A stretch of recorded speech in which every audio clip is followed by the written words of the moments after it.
if in fact inflation comes down because of oil, if in fact the economy holds together enough to believe that it's still intact, we've got to get back on board. So I think the thing is, I think that can happen for a few months, and in a few months you can get very concentrated buying that can push this thing up sharply. My current target on the S&P is 10,000. We've spent the last several months consolidating that in several steps. I think the lows we saw last week or whenever it was, I guess it was last week, those should be your lows for this period, and we come out of that for that whole consolidation. We come out of that, and I think come out of it in a very steep way this summer and into the fall. My metals targets are, and I raised those as well back in early June, 200 for silver and 7,000 for gold.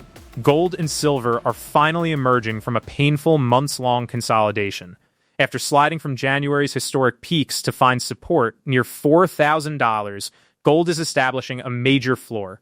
With cooling U.S. inflation easing interest rate hike fears, the structural case for precious metals is officially back on, and the window to secure these low prices is rapidly closing. To make sense of this pivot, we sit down with legendary macro strategist David Hunter.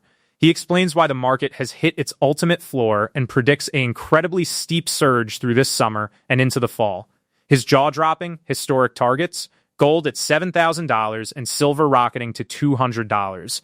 But the real shocker is his prediction on how junior mining stocks will outperform the physical metals themselves. Could this be the ultimate once-in-a-generation market cycle, or is his forecast too extreme? Watch till the end to find out. But before that, if you find this analysis helpful, please hit the like button, subscribe, and turn on notifications so you never miss our deep dives into the markets. Thank you for watching, and let's get into the video. If in fact inflation comes down because of oil, if in fact the economy holds together enough to believe that it's still intact, all of a sudden we got wind at our back, and we've been so skeptical and defensive. We've got to get back on board. So I think the thing is, I think that can happen for a few months. And in a few months, you can get very concentrated buying that can push this thing up sharply. My current target on the S&P is 10,000. So I'm way beyond anybody else's expectation. And that's in what time frame? This year for sure, and it could be by the end of the summer or beginning of the fall. How high do you expect the rest of the indexes to go in the markets, the metals, the miners, et cetera? Yeah, just to fill out the indexes for the equities, I've got a 36,000 target on the NASDAQ, a 67,000 target on the Dow, a 4,000 target on the Russell 2000.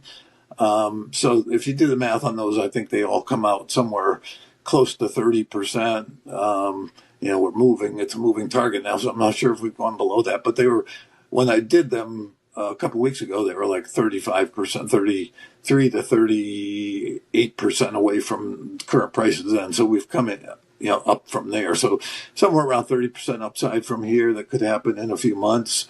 My metals targets are, and I raised those as well back in early June, 200 for silver and 7,000 for gold. I think we had that huge run up in January, December, January into that top, and we've spent the last several months consolidating that in several steps. I think the lows we saw last week or whenever it was, I guess it was last week, those should be your lows for this period. And we come out of that for that whole consolidation. We come out of that, and I think come out of it in a very steep way this summer and into the fall. And where do you see the miners in that? Miners should outperform the metals. Those are big runs. If you do the math, you're talking about more than a double on silver and a big run up on gold. I think the miners will outperform that. So I've got targets on SILJ of 90, SIL of 220. My target on GDX is 180, I believe. And my target on GDXJ is 250. So again, if you do the numbers, For the gold miners, it's well over a double, I think, and for the silver, it's a triple or more. So big moves, I think, are coming in the metals. Again, people, because of that several month consolidation, it took, there was a lot of speculation and a lot of excitement about them and the momentum. When, after several months of going the other way, it's really hit a lot of people hard in there. And I think now you've got that wall of worry back in there, or skepticism, where it can overcome that and run pretty hot. There are people out there like Michael Oliver talking about a $300 to $500 silver price this summer, or this year, and I can't get there with my work, but I don't think he's crazy. I mean, I think he's got reasons for it, and we're in a very historic period, so I wouldn't rule it out. So rather than pick a number, my 200 is my best guess of where we're going, but that doesn't mean it can't shoot right through that. So yeah. But more importantly, percentage-wise, I think wherever we go, you're going to see those kind of numbers on the downside. But the massive precious metals surge is only half the story. According to David, we are standing at the absolute precipice of a historic 44-year secular bull market finale that is bound to end in a spectacular, parabolic blow-off top. As the newly appointed Federal Reserve Chair Kevin Warsh navigates a complex, drama-filled Fed balancing high inflation, geopolitical shocks, and the lingering presence of Jerome Powell, the pressure is mounting. While the market is bracing for persistent rate hikes, David forecasts a different path. He believes cooling oil prices will allow Warsh to cut rates in the coming months. However, don't let a brief relief rally fool you. The long-term macroeconomic reality is far grimmer. David warns that a severe global bust is looming for next year, a crisis so profound that any attempts by the Fed to shrink its balance sheet will be completely derailed. Instead of tightening, the central bank will have no choice but to inject massive liquidity, expanding its balance sheet to unprecedented levels. I think we are in a historic period here. I call it the end of a 44, soon to be 44-year secular bull market. And I think this is going to end in a pretty spectacular fashion, meaning a parabolic run up into a top. And I think people will just have to understand that it's going to be hard to want to be out at the top, or to want to go the other way when, you don't get to those kind of levels, with it easy to spot the fact that you have to get out. So there's another side of the mountain coming, but for the next few months, I think it's, up and away. Okay. All right. I want to begin with the Federal Reserve. Kevin Warsh is now the head of the Fed. Warsh aligns with Trump in terms of policy. That's why he was chosen by Trump. Jerome Powell, though, has not left the building. He has remained on as the voting governor until his term expires January 31st, 2028. By him remaining on, that denies Trump the ability to put someone in that specific seat that aligns with Trump. It also stunts Warsh's ability to wrangle the FOMC members towards his direction, as Powell holds a lot of sway over all of those members. What actions are you expecting the new Fed to take throughout the remainder of 2026? And does the massive pile of maturing debt that's coming due that needs to be rolled over, does that sway this Fed in any way due to the impacts on the deficit that's already huge?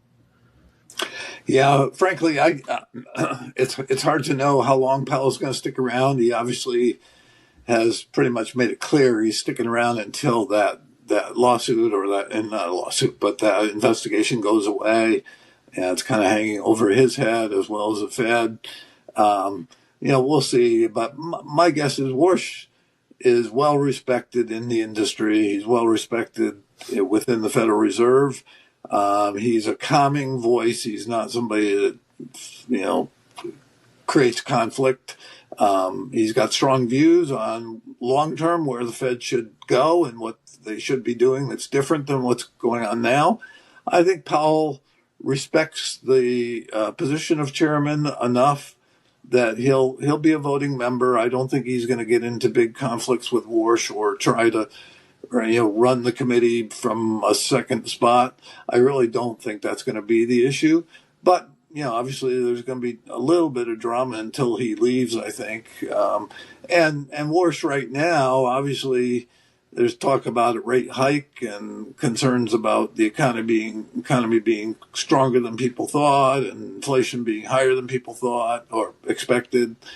My take is that we are going to see inflation roll back over. A lot of what we've had here is basically, the result of the conflict in Iran, the run up in oil prices and other prices, commodity wise, and that now that we're going the other way on oil and going the other way in terms of the conflict, at least seemingly, that you're going to see inflation get back to the downtrend that it was in before the conflict started.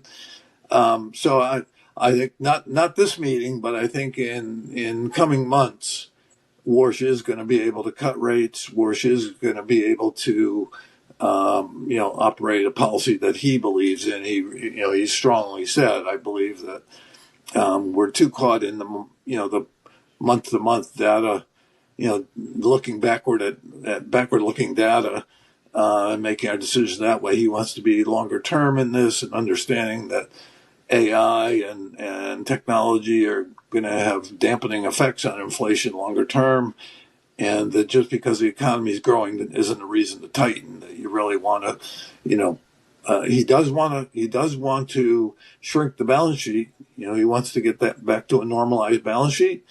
As I've said many times, that's not going to be easy to do given the macro situation we have, because I think the economy is slowing.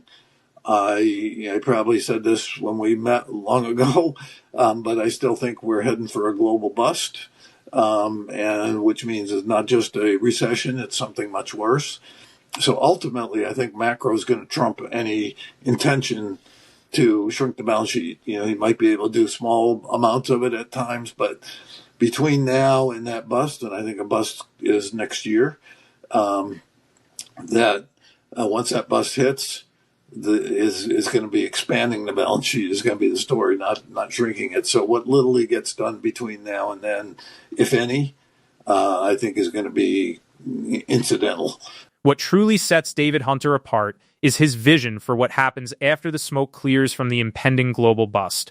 While a severe deflationary crash could temporarily drag down all asset classes, Hunter predicts it will trigger the mother of all policy overreactions. Central banks will be forced to print money on an unprecedented scale to rescue the financial system, launching an historic reflationary cycle. This monumental wave of global liquidity is expected to ignite a multi-year commodity supercycle. Far from being just a short-term trade, Hunter sees this as the ultimate transition into a new macroeconomic era, where gold could ultimately soar to an astronomical $20,000 and silver could rocket to $500 by the early 2030s. The ultimate question is, are you prepared to navigate the violent valley of this historic bust to reach the extraordinary peaks on the other side? Let us know your thoughts in the comments below. If you found this breakdown helpful and want to stay ahead of these historic market moves, make sure to like, subscribe, and turn on notifications so you never miss an update. Your support helps the channel grow and keeps you informed when the markets shift next.